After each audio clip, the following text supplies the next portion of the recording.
तो मैंने सोचा मैं भी छोटा सा चांदी का कुश्ता दे दूँ आपको।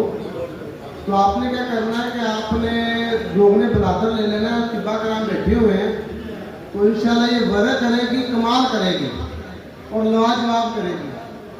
तो आप लोगों का ये अकीदा होना चाहिए, यकीन होना चाहिए इंशाल्लाह। आपने इस भाई की मैंने कभी फेक बात नहीं की कि मेरा वो फार्मूला हो जो ना बनेगा इंशाल्लाह करें।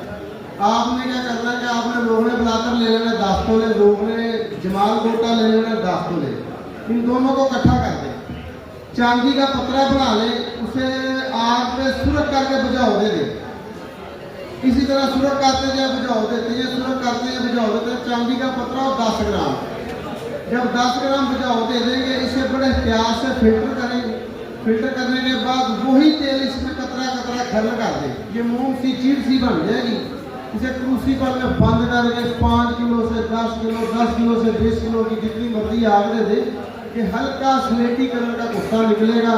आधा चावल खुराक है पूरे बाग के लिए, एंडोस्पर्मिया के लिए और ज़कावते इसके लिए। और ये फाले तक वर्क करता है कुश्ता नुकरा, अल्हम्दुलिल्लाह ये मेरे हाथ का बनाया हुआ है। और इसके बाद मैंने रात में एक फार्मूला दिया था, आयोडाइड, पोटाशियम आयोडाइड और सिमल फार वाला, जहाँ सिमल फार कैम होता है और इसमें डायमंड तेल हो जाता है।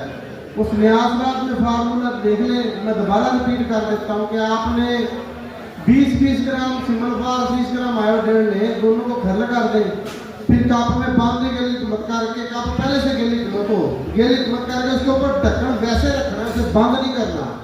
उसके ऊपर से 3 किलो उपलों की छोटी छोटी पाथी करके आग दे दे, आयोडाइड का वजन खत्म हो जाएगा। सिंबल फार शीशा कलम में चरख मार के बैठा होगा। उसके दरमियान 1 रत्ती से 1 ग्राम तक हीरा रख के बंद के लिए कमर करके 3 किलो उपलों की आग दे, हीरा पीसक होगा ना हो, दोबारा आग दे।